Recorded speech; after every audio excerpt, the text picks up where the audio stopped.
welcome back to another episode of OHKO, a Pokemon VGC podcast. Coming off of another regional. Fun stuff over here. Busy times, but fun stuff. I'm Sarah Dawn, one of your hosts, and joined here by my co-host, Joe Brown. What's up? What's up? Missed you in Sacramento.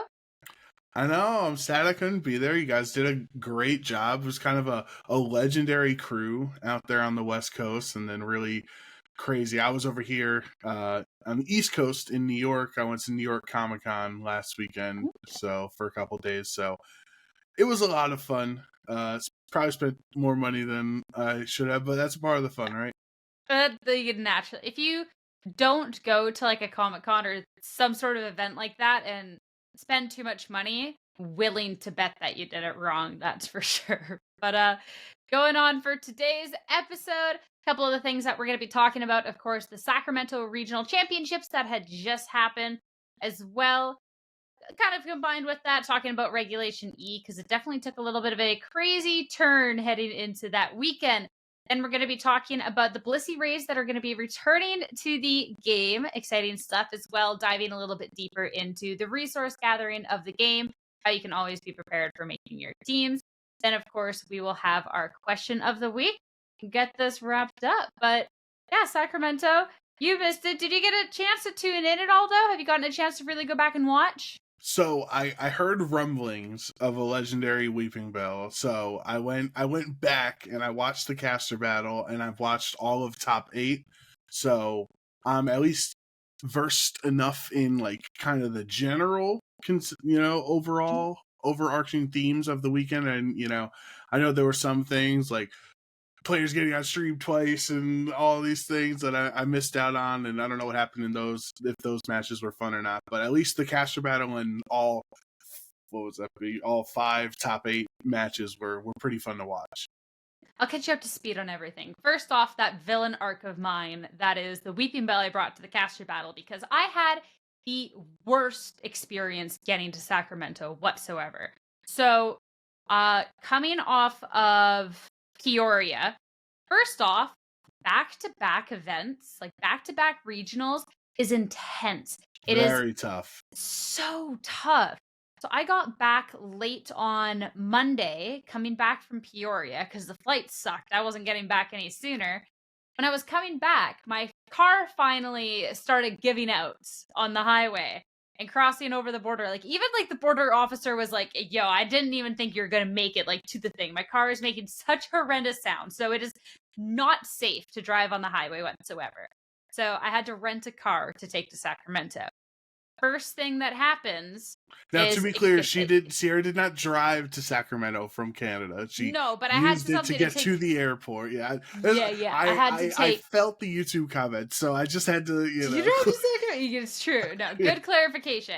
I had to get a car to drive to the airport. The first thing that happens is ends up a rock hitting the windshield and chipping it. So that's really fun with the rental that I declined the extra $9 a day for insurance on. Great stuff. It was definitely like the rental company, like on the highway with like a little like thing, like slingshot, like, okay, get her, boys. Yeah, it was actually terrible. Then there ended up being a huge wait at the border, like almost a 2-hour wait, which then set me to probably miss my flight. I was going to arrive at the airport as my flight was boarding. To be fair, the terminal that I was in, normally security is good, and I'm a pretty fast runner. So I think I maybe could have made it, but I don't know. But my flight was then delayed 20 minutes, which then meant I was able to make it, which was really, really cool. What was not cool was then it put me to miss my next flight, which I got my morning notification on while I was on my first flight. So I arrive at Salt Lake City and get off of the plane and just hightail it across the entire airport. Opposite ends, by the way, and Salt Lake City always works out that way. Straight shot. Yeah. It was so bad. And yeah, sprinted, was tired. Finally get to Sacramento, get to the hotel, go to check-in. to realize my wallet had fallen out of the plane while I was scrambling to get all of my stuff in Salt Lake City. So my entire wallet, all of my cards and my ID was still in Salt Lake City. That's So brutal. then, yeah. So then we had to have Paperlake come over and check into the hotel for me. I couldn't go out and get food because I didn't have cards on me. So I just Uber eat some sad barbecue to my room by myself. And I was tired because we're also just coming off of Peoria. So it was like, You couldn't have just like shown the lady your Facebook page or your Twitter or something and be like, you see the faces? Like, this is me. what? I don't think showing her my face is gonna help with like the $200 deductible you have to put down on the room. Oh, you don't have like a Google Pay or Apple Pay or something on your phone? No, so the worst part of it is my credit card just expired on like the 1st of October. And I haven't put the new date. Oh, yeah. Because I have pictures of all of my cards and all of my ID, right? So if something happens, like I have it. My card was replaced like 2 weeks ago, less than 2 weeks ago. So I didn't add it to my thing yet. So I don't have the numbers memorized. I don't have the expiration memorized. I don't have Apple Pay. So yeah, that was that. So I went on my villain arc and I brought Weeping Bell. But we'll get to that. But other than that, Sacramento was a lot of fun. I mean, the matches that you watched, like, did you get to at least like enjoy those? You missed a really good like Swiss rounds. I'm a little sad. I might have to go back and watch now that we actually have some time to breathe before Toronto, and by that like a week and a half. Because like that's what was killer was Sacramento right after Peoria, and I was also busy all weekend. Like it's tough to pay attention when you're standing in line to get autographs and stuff. So I will say from the cast battle, obviously that was really fun. I think Scott and Evan had a lot of fun because like they didn't know damage calcs on Weeping Bell, and like why would you? And then it turned out that the only reason Weeping Bell got one shot in game one is because of Beads of Ruin from Chi-Yu on the field. So when you survived that hit in game two, like they popped off. They're like, how does Weeping Bell take it? It was that was really fun. But from like the real battles, I would say I really liked Ragov's team. I have it pulled up here on the side when I was watching. Ragov finishing in top 4 with the Baxcalibur and Alolan Ninetales, I thought was really cool. I think that was Riley kind of dominated as well all the way up until the finals from all the top 8 and top 4 matches that I saw. So I think overall, we'll save the number one team for the main conversation. But Riley with Dragonite being a really cool counter Pokemon because it's not just like a sweeper; he's just using it to counter the popular Ogre Ponds and things like that. And he's really still on this Scarfer Shifu train that Riley has been on for quite a number of events right now consecutively. So, overall, I think like probably my favorite team in the top 8 would be Ragov's team, but obviously there's another one that has stolen everybody else's heart in number 1 slot. Yeah, well, before we get to that, I wanted to go through a couple of the matches that you missed, if that's okay. Talking about the day one of Swiss. Enlighten me. I will. So, you know how you mentioned that there is the one person who got on stream twice on day one, which is generally a no-no? Did they tell you that he was playing Weezing? Yeah. No, I know there was a Weezing contingent in the building, but I didn't know who was playing what. So it was Kyle Livinghouse, right?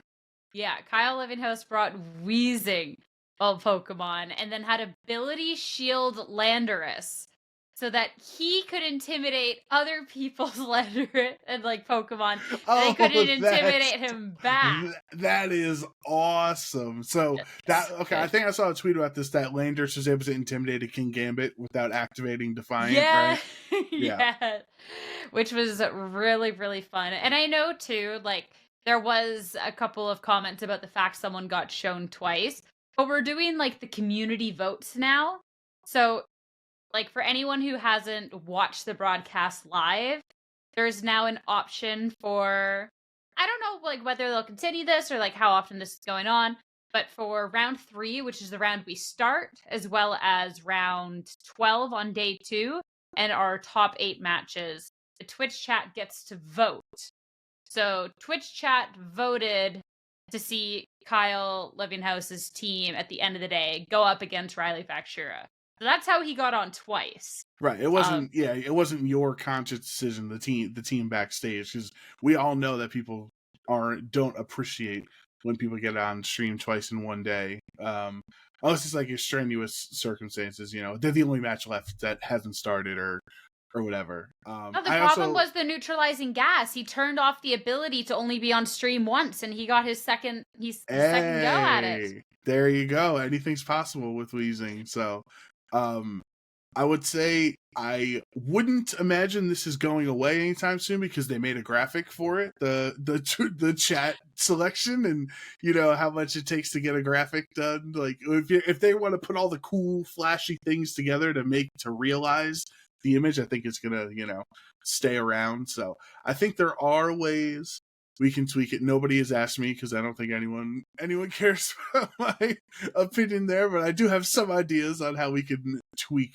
the Twitch chat selection. But I think overall the idea is really smart, and it keeps people engaged, and like they actually feel like they're doing something positive in Twitch chat besides just hating on each other and all the other negative things that happen. So I think it's an absolute positive in my opinion. I don't know how your thoughts are on Twitch chat choosing matches. I think it makes our lives a little more stressful because now you have to come up with 4 matches to pick per round sometimes for Twitch chat to choose from, but I think it's all positives for me.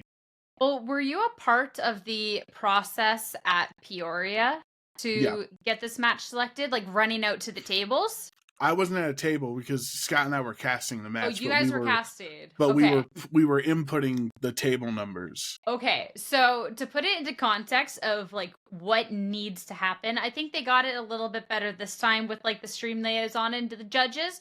But essentially, it's so stressful because you're right. The casters now, we all have to pick 4 matches.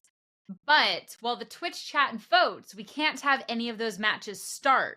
So in Peoria, literally we picked the 4 tables, and then we all designated somebody to go to each table and run out to that table to make sure the players didn't start. So it was just we had to have 4 different people running all 4 different directions to then wait on our phone for the chat results to be this table wasn't chosen. And then you're just kidding, you guys can actually play. And it was stressful. And Peoria, it was also weird because it since it was just started, there wasn't really people necessary. So there was once I even ran out for TCG and held 2 tables because I was just yo, do you guys need someone to do this? They're yeah, actually we kind of do. I was all right. So I went and held 2 tables. So there's definitely a lot that goes into it. I think it's a cool idea to be able to get Twitch chat involved. I feel the shortcomings it has might be related to the feedback that you have and how you like to see it improve. Is that obviously we can't really give Twitch chat a lot of information. There's character limits. We can't actually tell Twitch chat what the matchup is. And sometimes that can lead to a bad matchup happening because we can't actually vet to really see what the matchup is. Because in a perfect world, we'd be able to pick 4 matchups that all then look like they're going to be an even matchup and be fun, and then ship it out to Twitch chat and then give them that proper information. But unfortunately, with the tournament schedule, we don't even have time to do that for 1 match. And then now we have to do 4. It kind of, it's nice to have Twitch's opinion. It's just Twitch doesn't necessarily get that same information, and we can't really give them that same information. Well, that's why I think it should be less consequential rounds, right? I think top 8's kind of interesting to have Twitch chat decide, because usually that's us looking at the bracket and seeing okay, let's take a top half and a bottom half match and can they make it through, right? What would that matchup be if they have we have 1-8 and then I don't know 4-5 or something.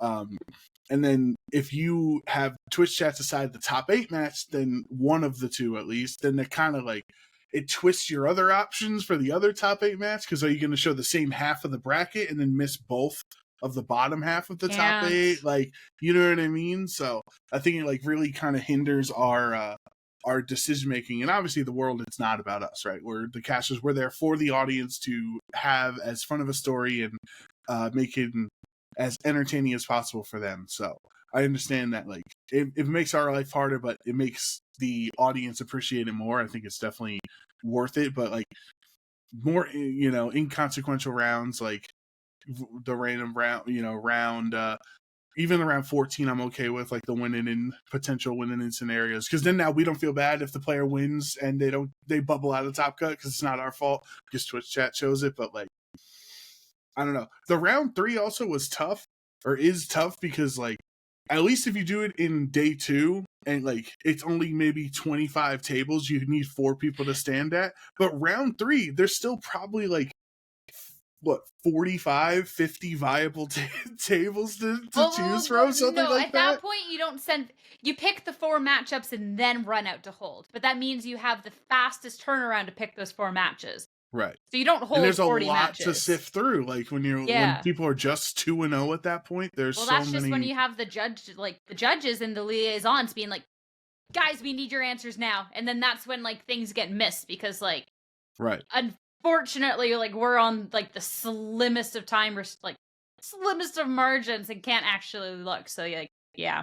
Plus, there's also cases like there are certain players we just can't even have on the poll, if we're being honest, right? Because it will be warped so heavily into their favor. Like if Wolf Glick is on a poll, it is going to be Wolf Glick going on stream. Right. So it might, yeah, right. You wouldn't even need to call it like Twitch chat chooses. It would just say, oh, here's the Wolf special round. Like, and that's not fair to Wolf that he always has to be on every round 9 or every round 14 or whatever, just because Twitch chat wants him to. So, yeah, I think that is one of the things, is like, you gotta be really careful where we put these Twitch chat rounds, because they can really alter the story of the weekend. There's also too, so like, yeah, the fact that the Twitch chat rounds can especially change the story. So like for, as you mentioned, for top 8, if Twitch chat picks like the 1, it does mean we have to go to the other side of the bracket for our other top 8 match. We can't show on the same bracket. For TCG, they only actually do 1 top 8 match, and their top 4 is then the other side of the bracket. So their top 8 match actually dictates their top 4 match too. Yeah, that's a good point. Which is then, that is a lot, because then that can actually really change like the storylines and the broadcast and stuff. As well, there is times where we, like, let's say Riley Factura, for example, someone who's literally top cut 3 events. He got first, he got top 8, he got second. The next event he's at, he's obviously a player to be watching. But we don't always pull that player that we really want to see, or that player with that really interesting team round 3, because if it's not a good match, we're waiting for them to go up against someone where it'll actually be really like, oh, wow. Like, if Riley Factura next event, if we pull him round 3 off of a chat vote, we can't then pull him round 4 when he might go up against Michael Zhang, who he lost to, you know? So you also miss like 9 too if you pull him early. Winning it. Yeah, right. So then it's like that weird kind of, our whole broadcast and a lot of things get kind of shifted around by it. And it's like, I do still, regardless of all that, I do like Twitch chat being able to have some say, because obviously there's a lot of matches and there's a lot of opinions too, because I won't always say that we always get it right. And like, we've also have had a lot of conversations, if not conflicts, about the matchups to be pulled, right? So it's really something that there's no right or wrong. It's just difficult sometimes. No, I would agree with you. And I do think there is inherently no right or wrong, because we're not able to see the future and know that this popular player that brought a fun team was actually going to get stomped 2-0, and now we have to do Pictionary because we didn't know that this was going to happen. Like, we're just going off of gut, and I would tend to put us in the positive, in the like, do we more often than not get it right? And even when there are 2-0s, when we have something interesting like Pheasantipity or Okie Dokie and they get 2-0'd, it's like, well, we had the intent there, and we at least still showed something different for the broadcast, even if it didn't work out for that trainer. So I would confidently take our side that more often than not, we actually do choose the right, quote unquote match, and yeah, I would stand by that. I always think that there's definitely some rounds where I'm like, there is literally only one right answer. Some round, especially when you're like later in the tournament, you're like, win-and-ins or like whatnot. Especially too, a lot of the time that we are, or like the viewers watching, we are held to like a point where if we're looking at 4-0s, we're pulling 4-0s. Like on day 2, we're looking at people that can still make cut. We're not looking at Right. We're not gonna be at the like 9 the and 4 table, yeah. Yeah, so like we are kind of like bound by that, but I feel like there is normally like a couple of different options to where like it could be up in the air, but it's all good. It be what it be. I'm intrigued how it can be changed in the future. I like having the teams on there would be so cool, but it just goes back to a It's just logistics not, yeah. thing that is just it's really not possible. And I think that's like the biggest bummer because I think if Twitch chat could see the teams, that this could start to get really fun and interesting in a lot of different ways. But oh well. Yeah. It so is. what else happened in Sacramento? What else? Well, you know what duo made a return? Dondozo Tatsugiri. I heard that they were slowing the round timers down. What happened? Yeah, so Dondozo Tatsugiri was coming back with Glamora because it was we're gonna throw out this Glamora, we're gonna set up Toxic Spikes, we're gonna Mortal Spin, well, not set up Toxic Spike, it'll be Toxic Debris, and then we're gonna bring in this Dondozo, and then we're gonna sit there. So it's definitely around. There was a lot more Dondozos out there than I kind of thought that we would see. So that is interesting. Another interesting thing that happened is a little bit of VGC history was made. So should I take notes? You can take it. You can take a guess while I take a sip of water. It's exciting news. I can't like ruin it. Oh, I did. I heard of it in top 8 that we had our first ever 14-0 player through two days of Swiss, which is a pretty cool accomplishment. Unfortunately for Andrew Ding, that's as far as it went because he faced off against Riley in top 8. But that's honestly that should be worth half an invite. Like if getting the win gives you the invite, you got to get something else for going 14-0. Yeah, like we've only had the day 2 Swiss since like beginning of last season now. Yeah, San Diego, right? Yeah. So it's like, sure, it's not like when you're looking back, I'm sure there's somebody who's been undefeated runs, but those undefeated runs have never been 14 rounds. And I feel like that is its own next level of impressive. So, yeah, also, so wait, huge I think I'm crazy. that.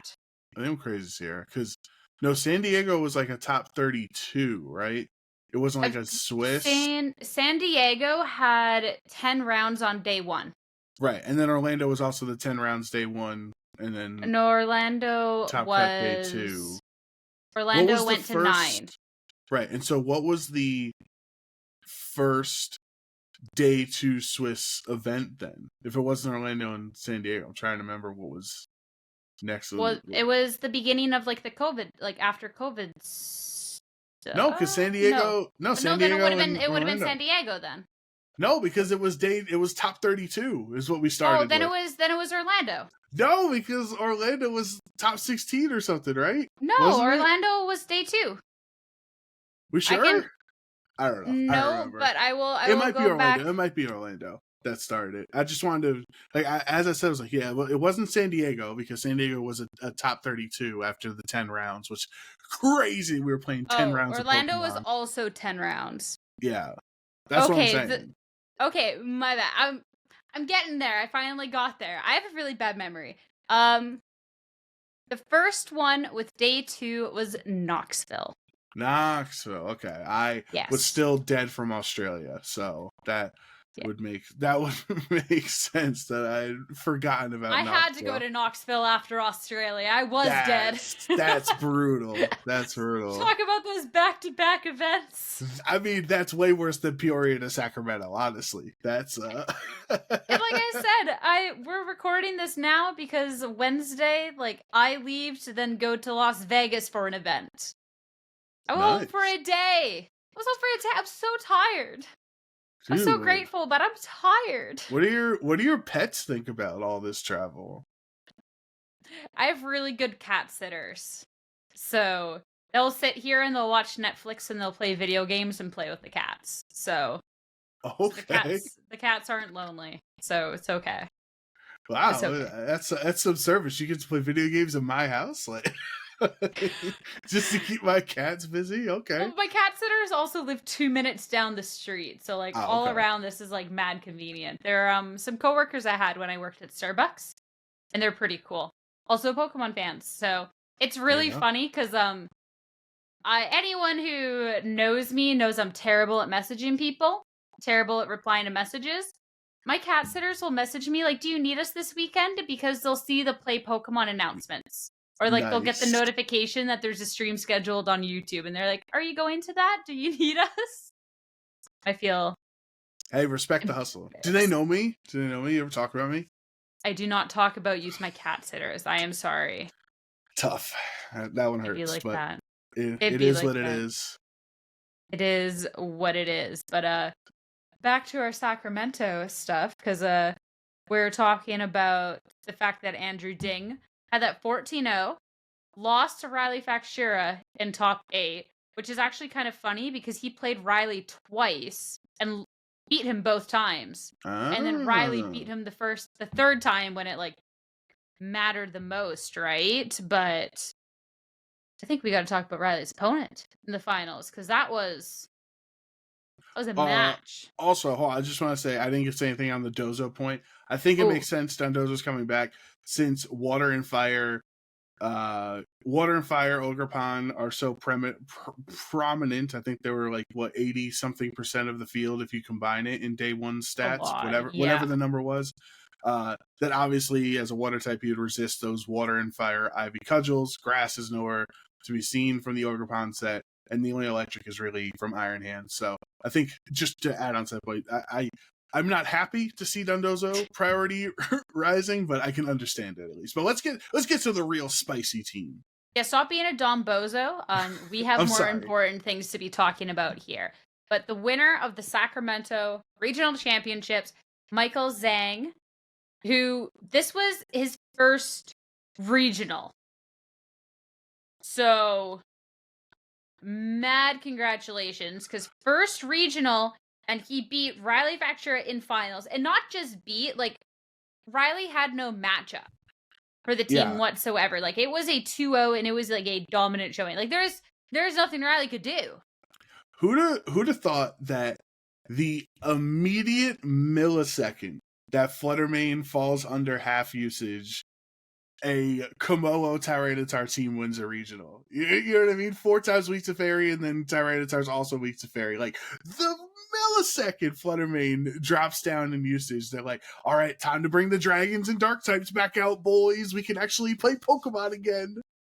Yeah, actually, though, especially, too, like, looking specifically at, like, the Kommo-O, because, so Michael Zhang, was running Kommo-O Tyranitar, which is Pokemon I didn't even think would, like, be on, like, just having one of them on a top 8 team, let alone having 2 of them on the same team.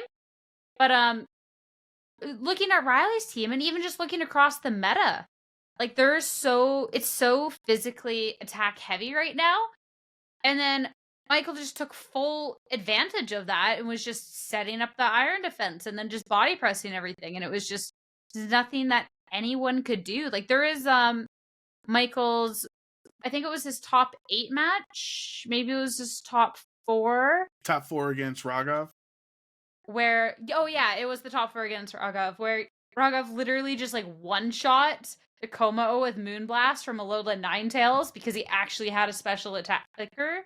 But, like, beyond that, like, as soon as, like, the Kommo-O sets up and you get rid of, like, the special attackers, you're like, people are cooked. Yeah, I think the defense body press set is interesting because I think when the DLC came out, most people would have expected the Clangorous Soul variant of Kommo-O, that version of setup and sweep Como to work and like have success in regionals. We haven't really seen that too much yet. There's been stuff on online, grassroots tournaments and things. Uh, but to go with the Iron Defense, it makes a lot of sense as you're saying. There's so much Intimidate right now. There's so many, physical attackers in the format that not only does it help you because you don't care about Intimidate because you're body pressing going off of your defense stat, but you're also taking significantly less damage from all of these other physical attackers in the game. Like Riley in that finals match was having to rely on Ice Spinner crits to actually just do any damage, and then he doesn't get it in the end and loses. So this is one of those scenarios where like I think like it's great that Michael won his first regional. I think this also happened in TCG, which is pretty cool. That Sacramento had VGC and TCG was won by two players at their first regionals, but like these are the things that the annoying people online that complain about, oh, it's all the same 6 Pokemon or whatever. Like this is what we crave, right? There are conventionals picks in Hisuian Arcanine, Fluttermane, Rillaboom, and then Iron Bundle, and then the spice in Kommo-O and Tyranitar. Like that's what I that's why I want to preach to newer players, because I know we have a lot of newer players who have told us so since they've joined our Discord, Sierra, and given us introductions and shout outs if you want to join our Discord description or link in the description. But like new players, and it's not to say Michael's new, it's just his first regional that he's physically attended.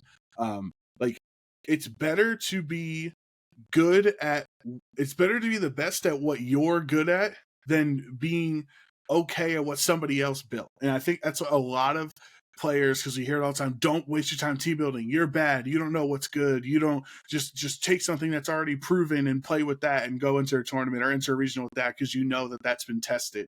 And I don't think that helps in the long term for a lot of newer players because somebody else is already the best Tinglu Palafin balance player, right, in Regulation C. Someone else is already better at that core than you are. So if you're new to the game and you're just playing that because it's good, it doesn't really help you learn the game, in my opinion. I know a million people are going to disagree with me on that. I'm going to be one of those people. Yeah. Go ahead. Well, so it's just like, so I think that there's a balance of it.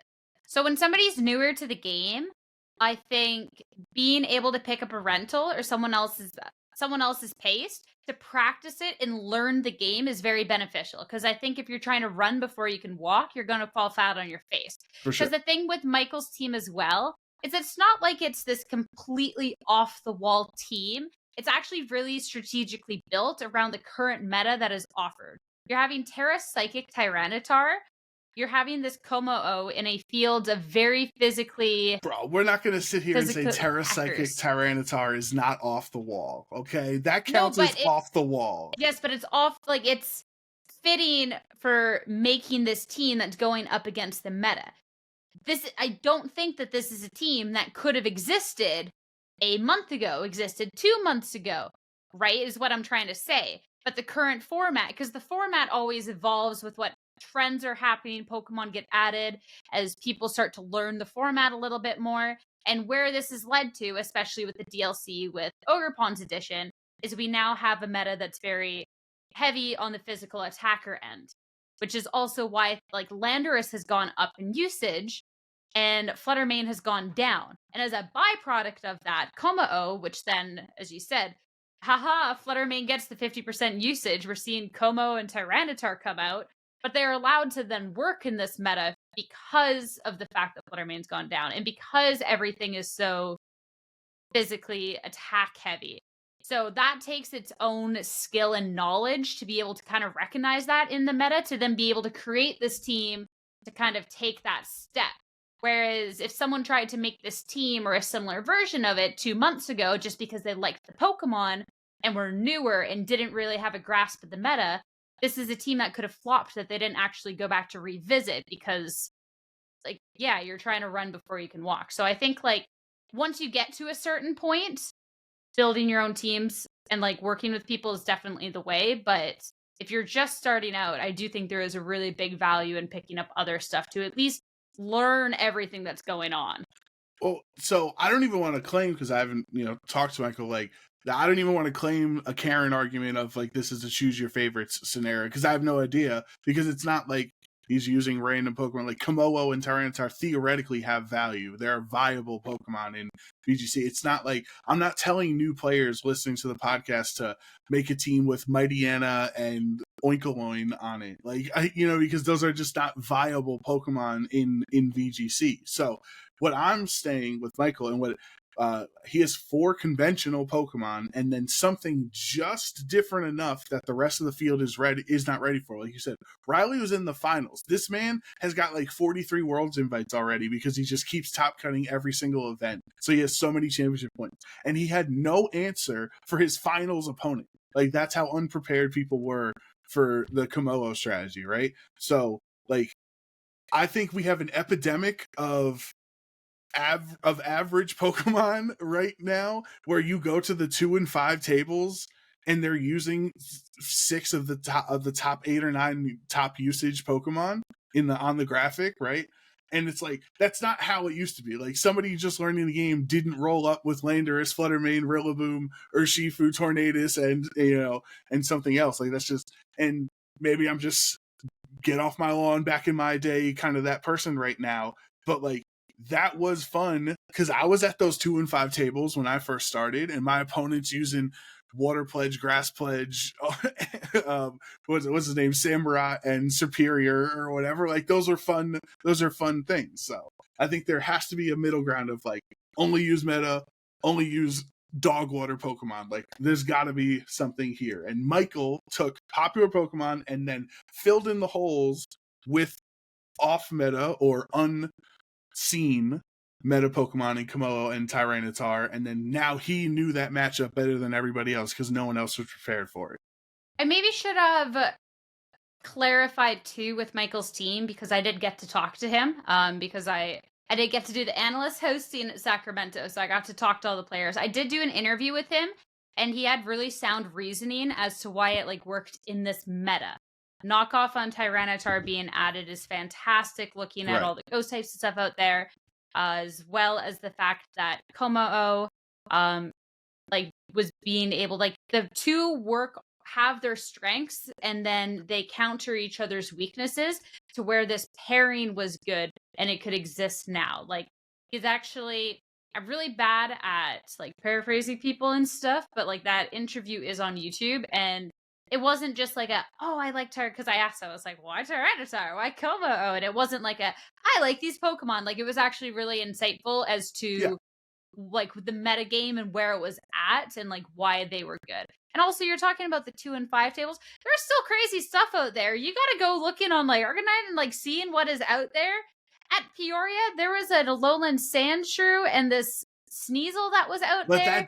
That dude was like 3 and 4 though. He actually got some he's dubs. at the bottom tables where you would be, Well, yes, but are there still there's still things out there. It's not the same. It's not what it used to be. It's not the same. It is not what it used to be. I think we do have an epidemic of players that just use what's good now instead of like having fun learning the game.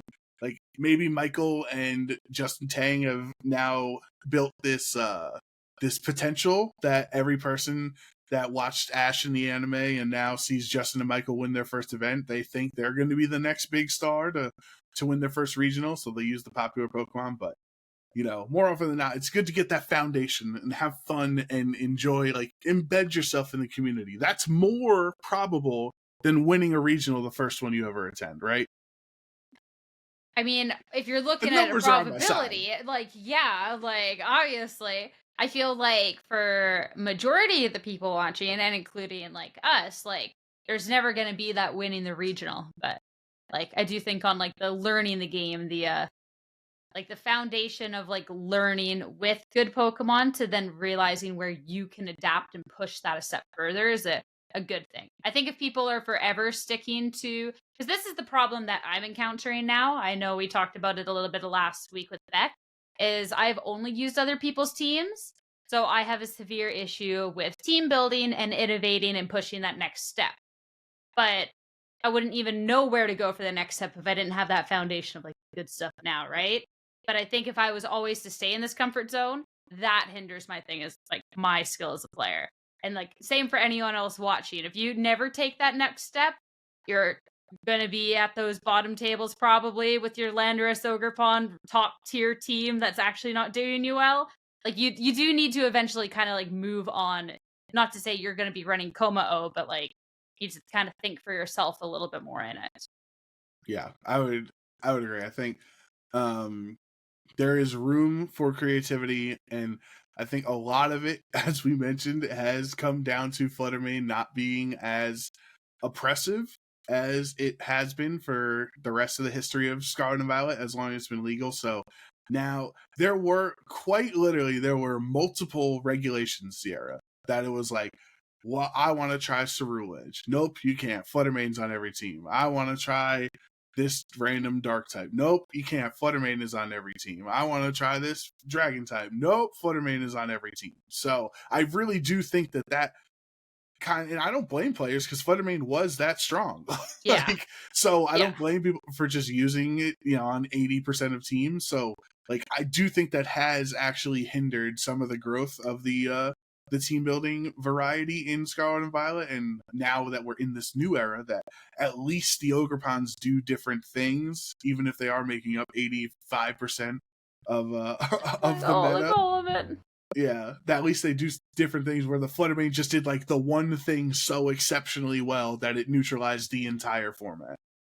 Well, you're talking about Cerulege. Did you see a Cerulege made Yes. top 8? Let me get into this. This is my boy. This is my boy Brian Collins. Okay, Team Ireland, show some respect. All right, we got a big matchup this weekend. All right, so Brian Collins, he's my boy, and I can't defend him in this slot. It's been a rule for years that you cannot nickname your Pokemon other Pokemon's names, because it gets confusing and people can get tripped up, and it's just not worth the hassle. It's not like an offensive thing. People think, oh, it's so stupid, but nobody's lives are being saved because you can't name your Gallade Cerulege. Like, it's not that important. However, it's just the little thing, like spelling your name right on the SATs, right? Reading the rule book, it's like, it's the bare minimum for entry. And so I would have loved to see what that Gallade could have done in that top 8 matchup instead of having that Pokeball in the 6th slot, if it wasn't named Cerulege. Like, Brian had the Enamorous team in Pittsburgh, if you remember, that we were following along in the background. So he's a great team builder. Obviously likes Trick Room as well. Like, you had me at hello. You had me at Gallade on Psyspam. You didn't need to name it Cerulege. I was already interested. Yeah, that's a tough one. I do have to give him the most props in the world, though, because he lost that, I believe, like round 10. It was like he had posted to Twitter. Yeah, he had tweeted about it. So this is another spelling your name right on the SATs thing. Yeah, and then like I wasn't there for the conversation. Some people say that like it was like. And I hadn't heard from Brian myself, so I don't know. Some people said, like, when he came in, he lost it. Some people said he got team checked after round 10 and then lost it. Regardless, he lost it right early on the day. He still made top 8. That's incredible. 5 Pokemon teams. So I do have to give him the kudos there. And I think, too, looking at that top 8 match, I don't think Gallade would have saved him. So then I'm like, you lost the Gallade and that sucks, but you made top 8, and I don't see how the Gallade would have won you that match, so like at least that stings less, you know? Well, there's the glass half full and glass half empty approach of glass half full. Brian is an awesome player and a great innovator, and all made a really fun team and accomplished something, making top 8 with just 5 Pokemon. The glass half empty of the Psyspam haters out there, which there are many of, but I am not one of them. Shout out to me and Gabby. We love our Psyspam.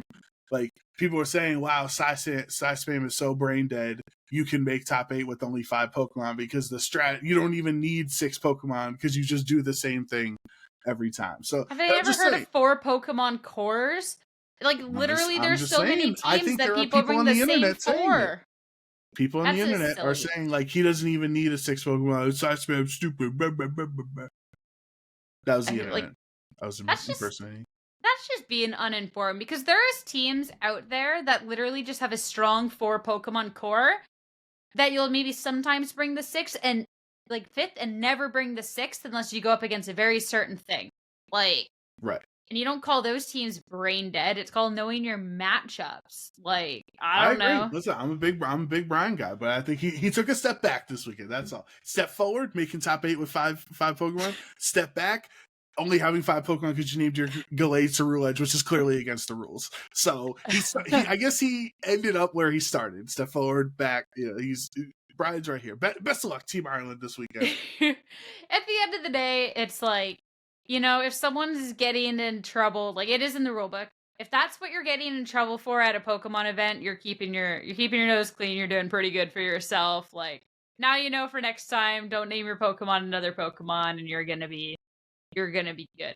I will say, like, you know, it is in the rule book, and it is up to every competitor to read the rule book. Mm-hmm. I have never read the rule book.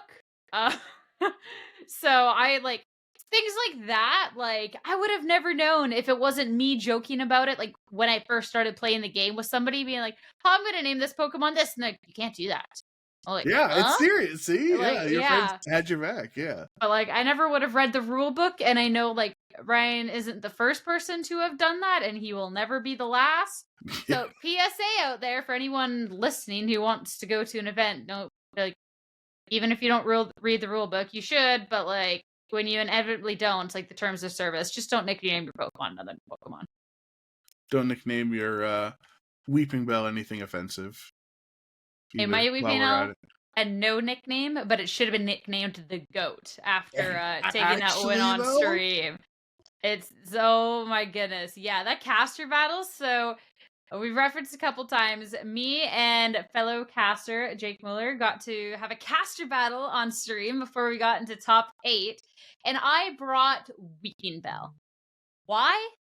Simply because it was funny. And I wanted to kind of ruin Jake's day. But where it started from was Joseph Vigarte was like talking about it. And then me and Moxie Boosted were like, yo, like, you should bring this. You should do this thing.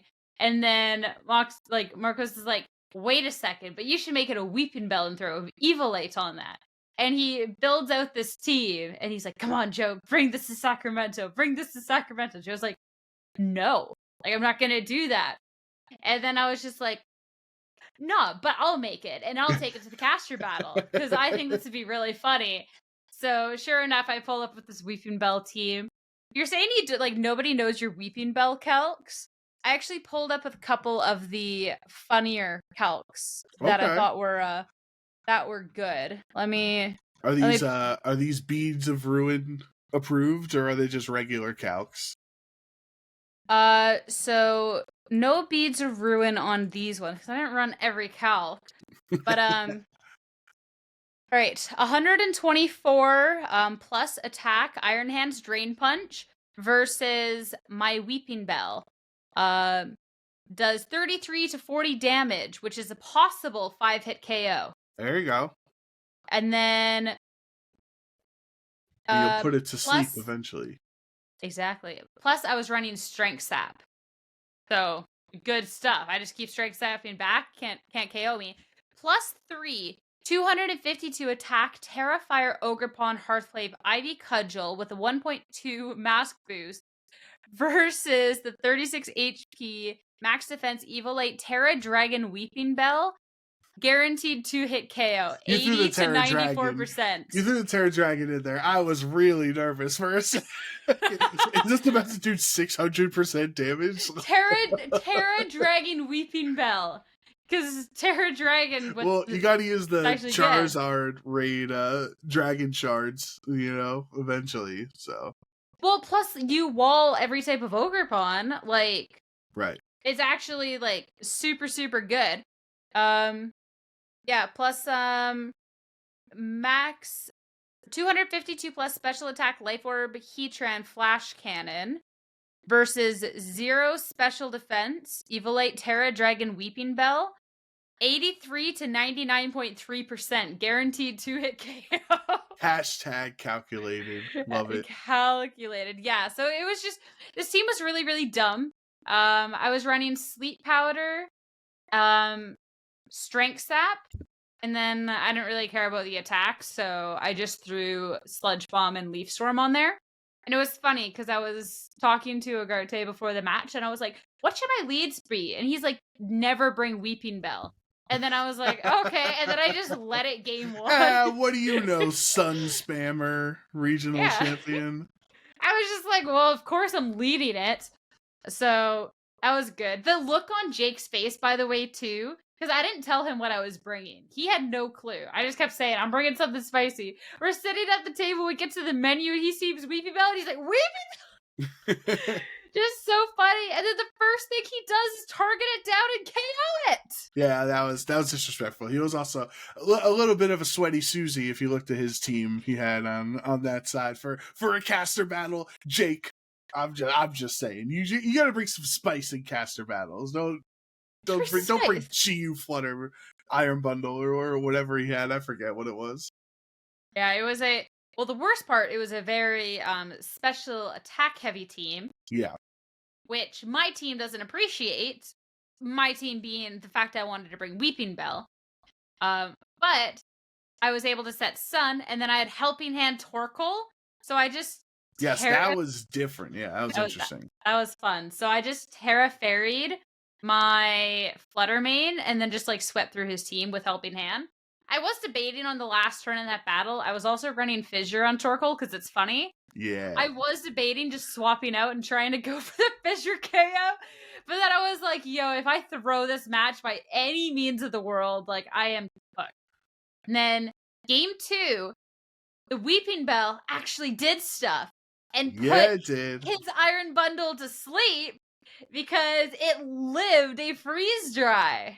So I'm pretty excited about that. Literally, Scott and Evan were popping off when Weeping Bell, like Weeping Bell just won the lottery, and the lottery of not getting one hit KO, not running the graphic of the one hit KO. That was all that it came down to. And for most of that set, Jake's Chi-Yu was actually like the worst teammate of all time. Like, it was making sure knockouts happened when it was on the field that he didn't want, and then because it wasn't on the field, then he didn't pick up KOs. Like, it was actually really funny to see how important that little fish was to his team.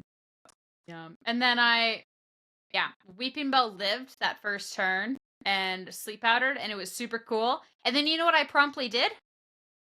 Threw the game.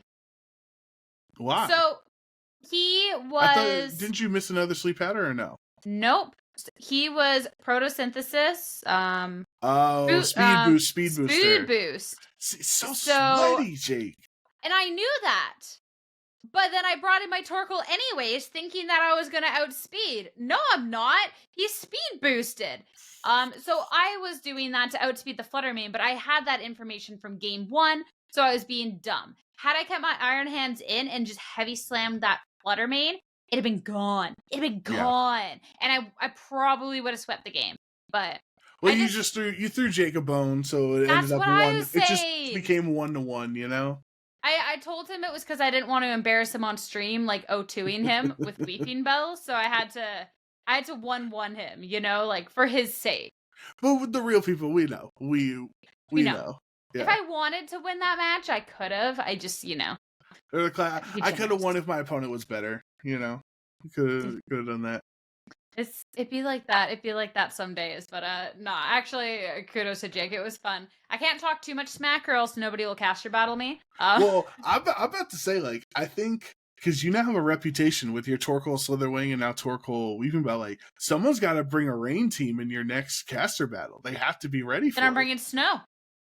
Oh, okay. You're pivoting just like that off of, you know, you ever hear of Dance With Who Brung You? Like, come on.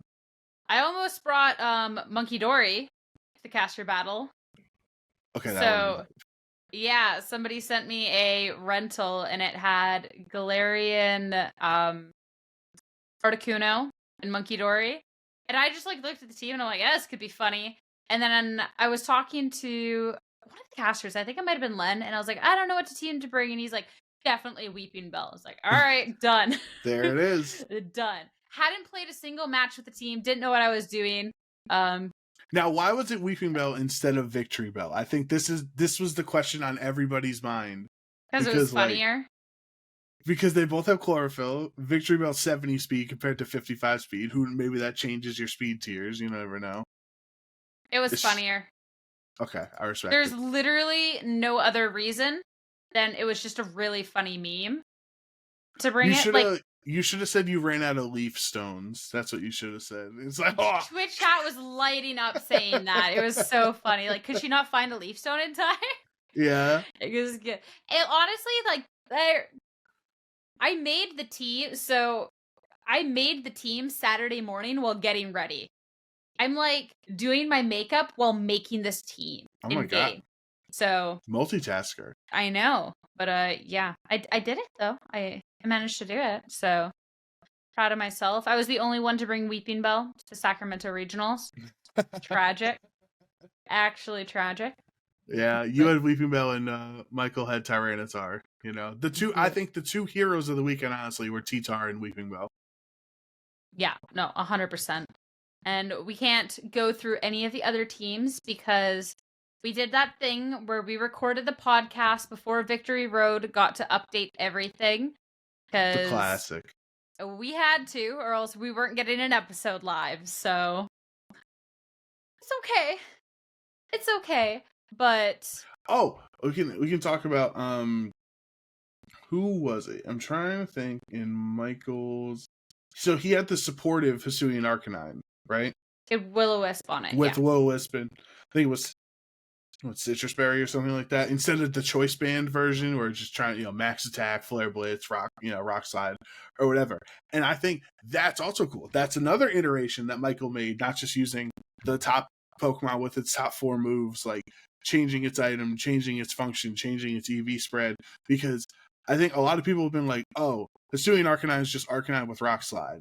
And it's like, okay, well, most of the time people aren't trying to one-shot stuff with regular Arcanine, right? They're using it for its supportive utility with Howl and Will-O-Wisp and all these other things that it can provide alongside the Intimidate. So I hope people get inspired by Michael's Hisuian Arcanine to... Like, I think the Choice Band makes sense because, like, Choice Band, Stab, Rock Slides can absolutely hurt. But, I hope people get inspired to try to run a more supportive Hisuian Arcanine spread. The only issue is you essentially have to terrestrialize it. Yeah. Every game out of that god-awful typing. Yeah, that's the biggest issue. But, like, I don't really think regular Arcanine being fire type necessarily wants to be sticking around with that as its typing on the field either. So it's kind of like potato type thing. But yeah, the Will-O-Wisp was cool to see because like it's like completely shut Riley down from the get-go. You intimidate, all of a sudden, like you know that your Hisuian Arcanine isn't gonna die, and then you're like, now you furthermore can't do anything. Sorry about that, bud. But it was cool. I'm excited to see then for Toronto, like kind of where this goes. There was a lot of jokes that like the showdown ladder was going to be absolutely dreadful. The next couple of days with the Kommo-O Tyranitar effect. Whenever anything does well in an event, the ladder's normally a little funky, but I'm actually genuinely curious with like the amount of different things that popped up at Sacramento. Wheezing, the Dondoza Tatsugiri coming back up, obviously this Kommo-O and this Tyranitar, all like a very heavy emphasis on the physical attackers. Where it kind of goes from there. I think people put Fluttermane back onto the team builder. It's my assessment. We cannot live in a society where Kommo-O is allowed to have free reign as a 4 times weak to fairy Pokemon. We cannot allow this to continue. So I think Fluttermane is going to be like, you know what? I guess I'll put a couple more special attack EVs into my choice specs Fluttermane. We'll have to make sure when we're doing predictions next week for Toronto that we do an over and under on Fluttermane percentage. Yeah, I think with the fallout. Off the top of my head, I'm thinking over 60. Well, I think we could probably put the number at like 55 or 56 or something because I don't remember what it was in Sacramento. But I'm trying to think of I honestly didn't count who won the predictions last time. I did, however, I know I got at least 2 of them because I got Heatran over Chi-Yu usage. Because Chi-Yu fell off the graphics straight up. and Heatran I think was number 8 on day 1 or something like that, maybe 9. And then I did get Water Ogerpon over Fire Ogerpon. So that's 2 of the 5 right there. So I don't even remember what the other ones were. But I know it was Tornadus in top 8, and there was only one, I want to say. I'm looking right now. Were there none? Were there no Torn in top 8? There's none. One. There's 2. There's 2. So did you say 2 or did James say 2? He said 3, I think. So I said. So I think 2. you said 2. Yeah. Okay. So you got that. I think we can get like a more definitive answer. Like we can sit down, go over these, and we have our winner, and then make our Toronto ones next week. So we can get all the numbers. We can get all the numbers. So, especially that sounds good to me. Sounds good. All right. That being said, after Sacramento, especially too with my team building endeavors, I'm very happy looking at the more casual aspect of things to see that Pokemon has announced the return of the Blissey raids, which is wonderful. For those of you who don't know, the Blissey raids basically just give out a bunch of Terra Shards, like a bunch. And if you've completed the Kitakami Pokedex, you actually get a Glimmering Charm from Jock, which then gives you 10 extra Terra Shards when you do a 5-star raid, which the Blissies are.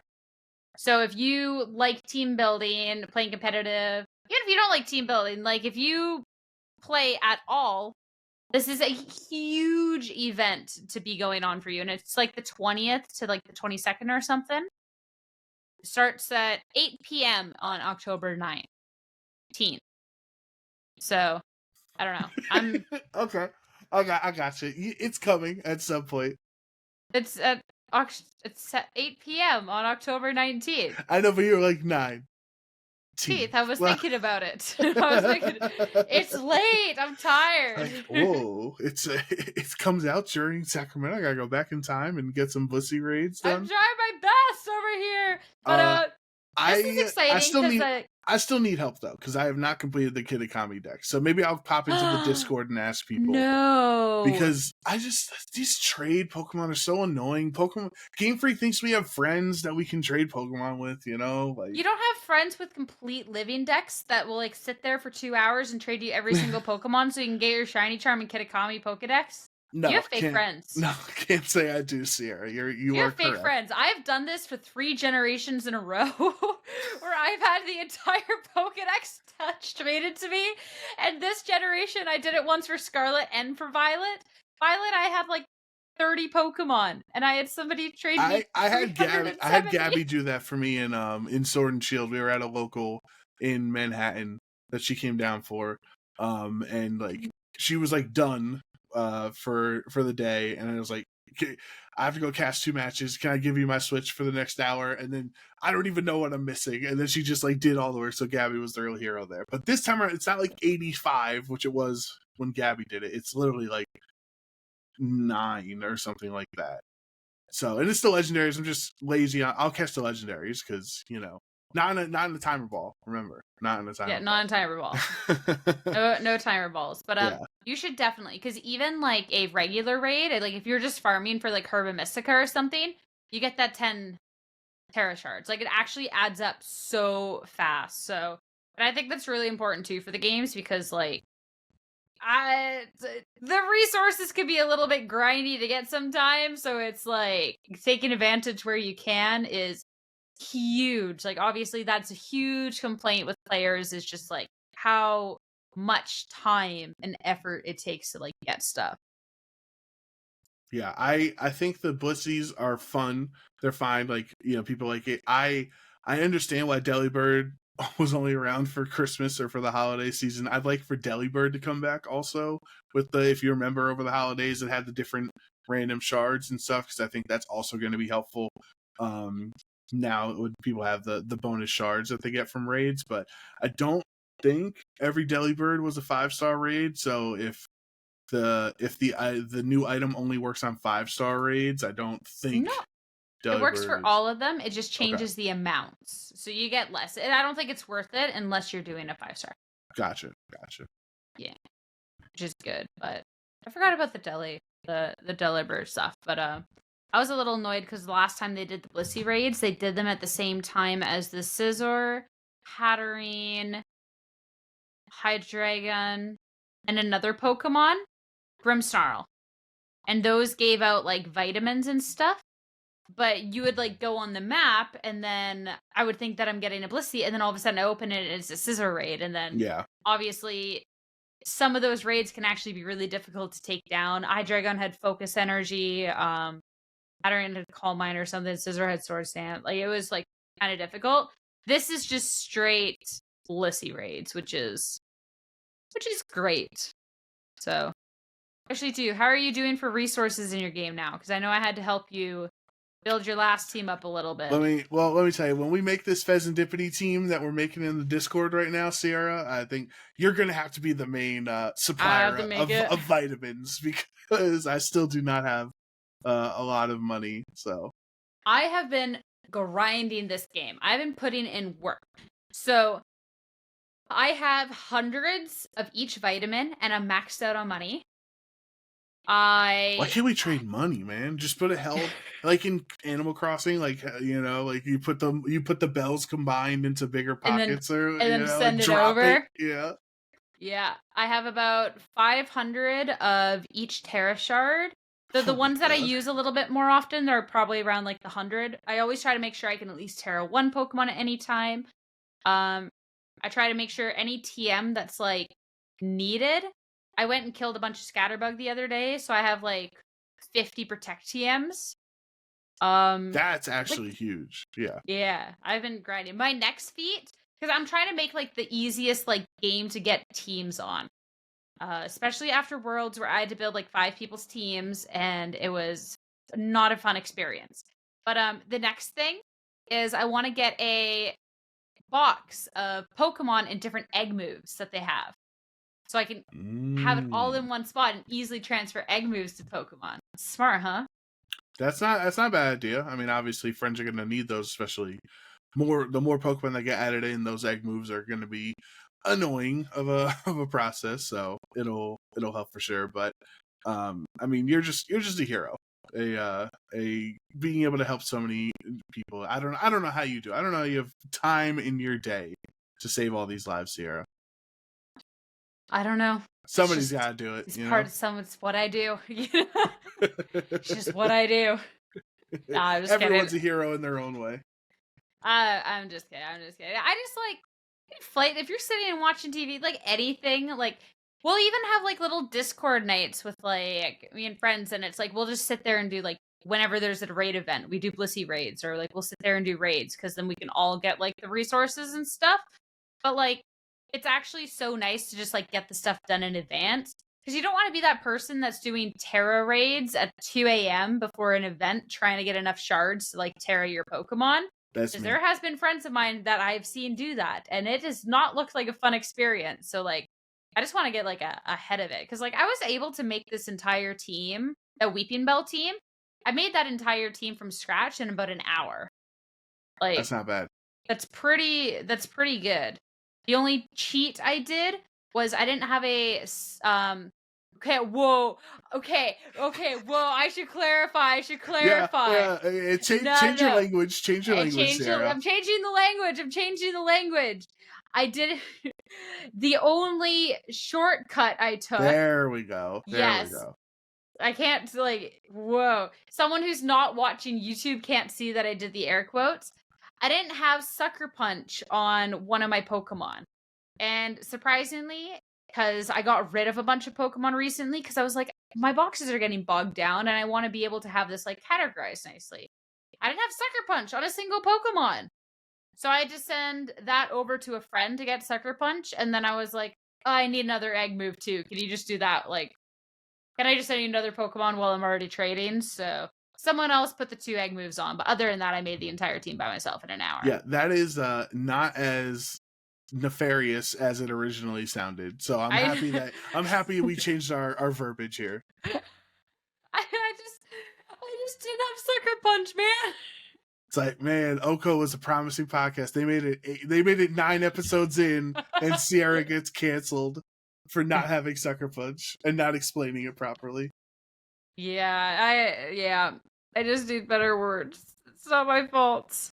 But yeah, it'd be like that. I mean, if anyone ever wants to look, The I can amount literally make the a rental amount of of times that it has been like that this evening is staggering, Sarah. I don't know if you've like paid attention to the amount of I'm times tired.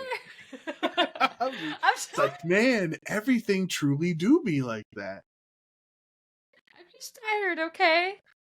All right, let's move on then. If I'm you're confident tired, in my teams. I know if anyone took a rental, I'm just looking at it. It's good. I don't need to prove myself. I'm that's all that good. matters. Exactly. I'm drinking tea. Anyway, You're the one who said that. We're moving on, so I'll let you yes. do that transition. Well, I don't know. I mean, it's getting late. It's getting late in the. It's getting late question of early. the week time. So I think we might as well start making a move towards the exit. All right. So you gotta go to Vegas, Sierra. I do, and I don't even get to do the fun Vegas stuff. Like, I'm working. I'm excited to work though. It'll be my first Dead Drop event, so that'll be a really fun time. So I'm looking forward to it. Nice. I'm just tired. But our question of the week this week is actually coming out from our Discord. So yet again, if you have not joined in on the Discord, the link is in the description. It's really nice because we have like team building channels, BGC channels. Even over the weekend, people were like watching the Sacramento regionals and like live commenting with each other. So it was a fun time. And occasionally we'll get our question of the week from there. So our question of the week this week is coming from Unblinking Bleb, asking, what is your favorite non-casting activity to do on a regional weekend?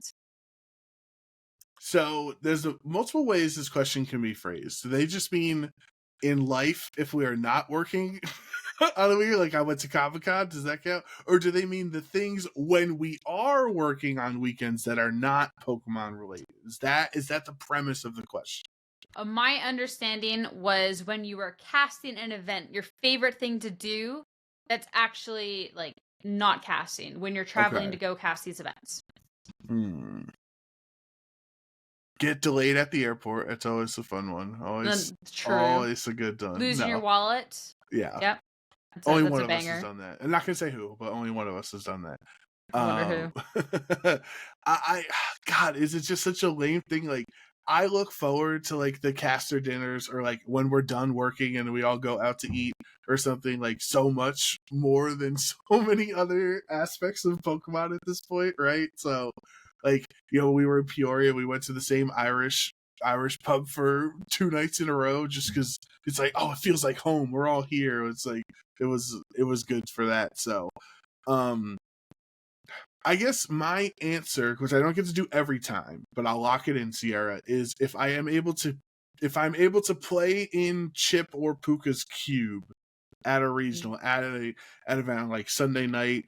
They go till 3 a.m. We all drafted like crazy decks. Like, that would be my one thing. If I could do at every regional that is not casting related, I would love to play in their cube every time. No, those cubes are really fun. So that's a good one. I'd say for myself. So first off, I'll say a memory that I really enjoyed from Sacramento, but it's not like my favorite thing to do at the events. But this was really fun. But at the caster dinner, we got, there was like one long table that couldn't fit everybody. And so all the VGC casters and like were at one table except for me at a different table. Oh. But then there ended up being a showdown battle at our table. And then all of a sudden, Evan comes over. It was like Gen 1 Ranbats. And Evan comes over and is like looking over the shoulder. And then all of a sudden, Len comes over and is standing looking over the shoulder. And then Dwee comes over and standing looking over shoulder. Then Jake comes around. And it was just so funny because like one by one, all the VGC casters came over until there was just like, I have a little video of it. So funny. All 4 of them standing around watching one person on their little screen fight somebody else doing the Ranbats Gen 1. That's awesome. They're like, there's RNG to be had right now. Let us prosper. Like, It was just they were like cats, you know, like you feed one and all of a sudden you look out and there's like four of them and you're like, where these cats come from? Like it was like that. They saw the VGC, they all came over. But the actual thing that I like doing, like my favorite non-casting activity is I've actually really enjoyed hanging out. I love my fellow casters, don't get me wrong. But with like other friends out there as well. Or like even like making new friends as well. So the last couple of events ended up being really fun because I ended up going out and kind of like doing my own thing, which kind of led to things like that we wouldn't really do with the caster group because like we normally do the same things, which is fine, but like in Pittsburgh, like I was at that stupid chicken place for like the third time in a row. With no But like casters. That's not on us. That's a you but problem. no, but like there was a Guitar Hero there was a little bowling alley there was pool, there was arcade games, and it was like ended up just being like a bunch of players and like it was a lot of fun. Like we had a great time. Or there's Pittsburgh as well. The night before, like on Friday night, I ended up going to an escape room with a couple of people and like those kind of things. Or even last season, there was a day that we went out for mini golf, like things like that. Because normally when you're casting, you're really focused on the work. And then that kind of extends to the group. So it's like no blame on anyone else for like working or wanting to chill and like do their cube or like anything else. But it's really nice being able to just like go to an escape room or go do some mini golf and make some new friends, you know? That's been cool. Because I didn't really get to be a part of the community before joining the caster squad. So this it's kind of cool to do that now, you know? I understand. I'm happy that you're happy, but it is a little heartbreaking that your favorite thing to do as a caster when you're not casting is to specifically not hang out with the casters, you know, like it hurts a little bit. Like just do me a favor, when I turn around, take the knife out of my back, all right, Sierra? Maybe it could be phrased better. But I remember in like New Jersey for Secaucus Regional, there was a night where like a group of the casters went out for mini golf and it was a lot of fun. The thing is like the group of casters don't go out and do that stuff often. You know? Yeah, well, Like that's because the common motor. there are many great things to do in the state of New Jersey. So you know you're There's very too many things fortunate. to do. There's too many Yeah, things you're to do. fortunate. Yeah, my There's an bad. abundance of fun to be had in New Jersey. All right, I'll rephrase. Being able to go out and do the activities that are not sitting and eating at a restaurant playing the Pokemon game. I feel much better. I feel much better. Okay. Yes, Okay. thank you. Okay. Because you can play in Chip's Cube whenever you want. So I don't know about Puka's. No, I'm just kidding. Puka, obviously. Everybody, Puka's cube has a line. Like everyone wants in on that cube. That's I mean, I think Chips is like the same thing, but like Puka obviously comes to less events like as a caster, right? So if it's like Chip has his, I think every flight Chip takes, he takes the cube with him as his like carry on, like on his. He just sits there with it on the flight, like Probably. Here's my Garchomp EX or Level X or whatever it was back in the day. Like, don't want that getting lost in luggage. Yeah, well, I mean it's valuable cargo, you know. Like that just makes sense. That just makes sense. But I think we're at a place to wrap this up, as I have already said a multitude of things that I feel like I need to go and be apologizing for. It is what it is, you know? But, you know, it is what it is. You know what? It's just like that. You know what? No. This is your fault for not actually coming and playing mini golf with us. It's your fault for not showing up at the escape rooms. I told y'all where the chicken place was, and you guys didn't come out. I told you every night. So, you know what? I stand by my answer. Roses are red, violets are blue. It don't always be like that, but sometimes it do. Sometimes it do. All right. Well, thanks everyone for tuning in to this episode of OHKO. Sorry it's a little bit of a shorter one, but work has definitely been hectic for both of us this week. So we'll try and make it up to y'all next week when we're talking about the Toronto Regional Championships and getting all in on that. Make sure to be checking out that Discord as well as the other socials for all your OHKO action. But until then, we hope you all have a great night and best of luck in your games. Don't get flinched out. Good night, everyone.